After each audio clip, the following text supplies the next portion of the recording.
Hello everyone, it's me, Food4Dogs, and today I finally want to address the question, why is my channel called Food4Dogs? It has recently, in the last few weeks, come up as a question. In fact, so many people have been asking the question that I can't keep up with replying, and I thought it would be easier to simply address it here in a video, so I can tell you the whole story. I think you will be disappointed. There is no big dark secret or anything like that. It's actually a very mundane story.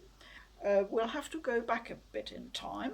Before that, I just want to introduce my assistant for today. He's called Pinkun, and he's come all the way from Akihabara because he's from the game Akiba's Beat.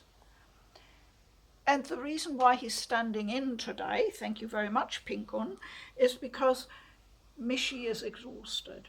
He is really exhausted. He needs to rest. He said he needs a mental health day, so I've given him the day off. We need to go back in time quite a bit. I think about 13 years ago, probably. I'm not quite sure about the date. PoodlePa and I had a very different kind of life back then. We had two young, lovely dogs, and we were poodle parents.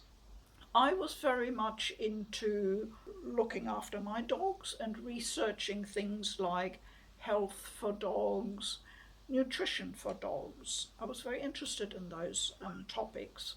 I even became a bit of a sort of expert in a way on canine nutrition because I prepared all the food for our dogs myself.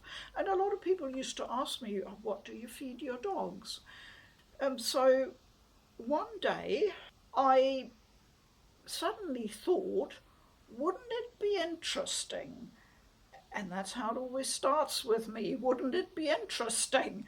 One of my projects was appearing.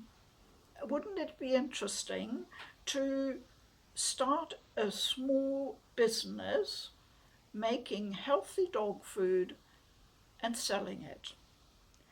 Well, I really got stuck into that project and I advanced quite a bit. I got as far as consulting with a local company who had a manufacturing outfit and were processing freeze drying foods and packaging them. So I was in consultation with them. A whole raft of other things you have to investigate when you want to start a small business. In fact, there's a million things you need to look into for any kind of business, however small. It is quite overwhelming. At that stage, I was thinking, think ahead. You need to get the message out there. Somebody will need to buy this dog food. At the time, social media were just really gathering pace. Being obviously a bit of an online techie kind of nerd, I looked into all that, and I saw that Twitter was the up and coming platform. I can't remember whether I investigated any other social media platforms, but Twitter was the one that I really focused on. It was very promising, I thought, and I decided to set up a Twitter account. Now, when Twitter asked me, okay, what is going to be your account name? And remember, that will be your Twitter handle, and that's the one you'll be stuck with. I thought, I better be careful. And I remember thinking, well, what do you call a fledgling, a business that wants to sell dog food? And I thought of all kinds of fancy names. But in the end, I thought, keep it simple. It's got to be straightforward, but kind of memorable so that people don't easily forget it. What do you call a business that sells food for dogs. And I thought, healthy food for dogs? I went round in circles until the end. I thought, no, just short and simple, just food for dogs. Now, back in those days, if you think back about 10 to 15 years, um, having the figure 4 in the middle of a name was sort of quite the thing. We had a lot of US businesses coming into New Zealand at that time, so we were familiar by then with toys for us and beds for us, and everything was for us or for you. So I was just really using that particular format because it's nice and compact, it's easy to read and easy to remember. So I thought, yeah, food for dogs. That's the obvious solution. Nobody else had registered that name, so I registered on Twitter as Food4Dogs. Did I ever use the Twitter account to sell dog food? No, in the end, I did not. Because as we got more and more into the project, PoodlePa and I sat down one day and decided that it was simply getting too complex, possibly far too expensive for two people like us to get into what was, in the end, quite a risky step to take. So we decided to do the sensible thing and abandoned the project. And I'm perfectly okay with that. I think it was the right decision. I don't think it was a wasted effort. Nothing ever is, because I learned an awful lot going through that project. And in the end, everything gets recycled. Everything is grist for the mill of experience. You go on to the next thing and you've learnt a bit, which will stand you in good stead. That's my attitude anyway. So we carried on being dog parents. Our dogs slowly became older and then finally passed away. So we entered a new stage of our lives, just being PoodlePa and me on our own. And at the time, PoodlePa was still travelling an awful lot for his work. Sometimes he was away the whole week, so we obviously relied on communication, and that was mainly email and texting. For some reason, at that period, which was like a few years ago, the networks weren't working terribly well for text messages. They often arrived very late. I sometimes woke up in the morning and saw there was a text message saying, "Well, I'm going to bed now, good night, PoodlePa." And I thought, this is ridiculous, this is not helpful. So I thought, what can we do? And I'd heard people mentioning that the private messaging on Twitter is really good and very fast. So I said to PoodlePa, well, let's just trial it and just see if that works better. I said, I think I've still got an old account just sitting there. We can use that for testing purposes. That's exactly what we did, and I used at Food4Dogs for testing the messaging. It worked great. So we used it from then on.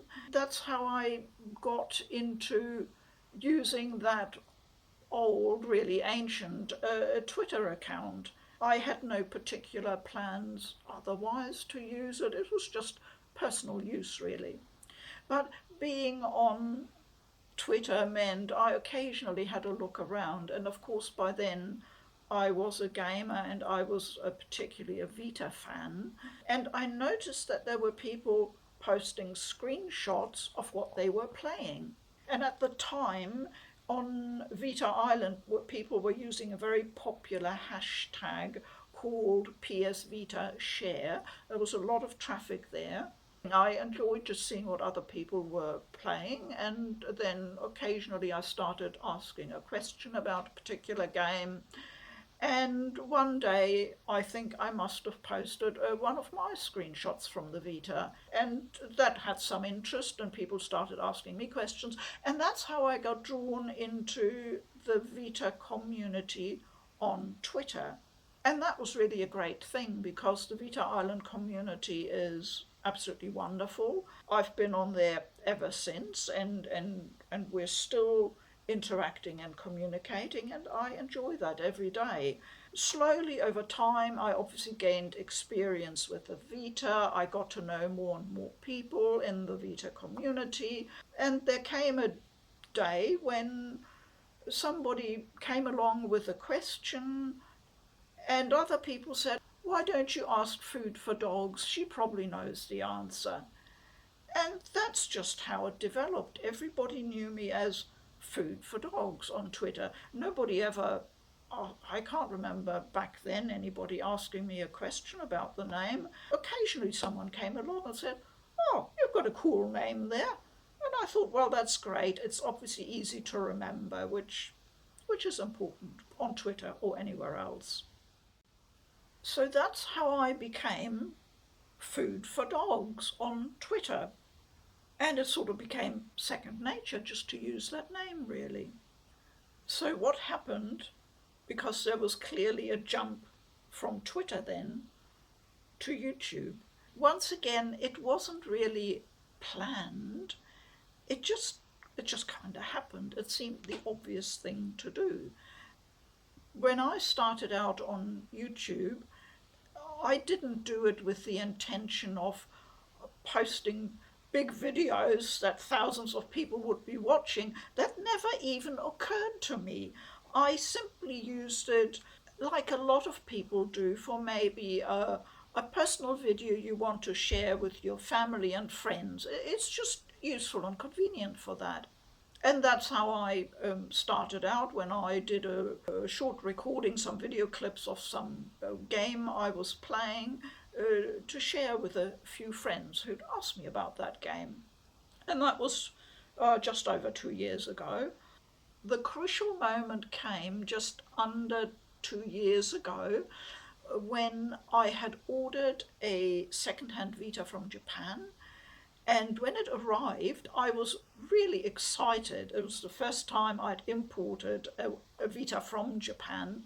And I thought, oh, I know some of the people in the Vita community on Twitter will be interested in this. So I decided on the spur of the moment just to prop up my phone with the camera in front of the box and just to do an impromptu unboxing of that Vita. Then I, shared the video and told people it was available. Once again, I thought that would be the extent of interest in it. I probably used the name Food4Dogs on the channel then because that's the name people knew me under on Twitter. So I just had to say, yep, just go onto YouTube, put in Food4Dogs, and you'll find it. It was easy. It was easy and convenient. That's why I used it, because everybody knew me under that name. I thought no more about it really after I'd posted that video. It was fun, and my friends looked at it, and some people asked questions, and that was great. I thought it had served a purpose. A few weeks later, I happened to be roaming around on YouTube, and I saw that this particular video about unboxing that Vita had quite a number of views, certainly more than I would have expected coming through just from the Vita Island community that I knew. So I thought, well, that's interesting. Obviously, people are finding it maybe by accident, or maybe they're searching for Vita content, but it seems people are interested in that sort of thing. And I got a few comments and a few questions about the importing process and that. So that told me that there was a little bit of interest there. And that really was the beginning of it all. And that's why I used the name Food4Dogs for the channel. That's the whole story behind it. It's not a terribly exciting story. It's really the most obvious explanation, I suppose. Food4Dogs. It was originally a business name. I hope that has satisfied your curiosity. If you still want more Food for Dogs about what it was like starting the channel and my Vita experience and all that stuff, I have done an interview on a podcast talking exactly about these things and looking back a bit. And that will be available in about a week's time. And I will obviously post about that and a link to that both on Twitter and here. So if you want to, you can catch up with that as well. And that was the story of how my channel got the name Food for Dogs. Thank you very much for watching. Please keep well. I'm Food for Dogs. Bye bye.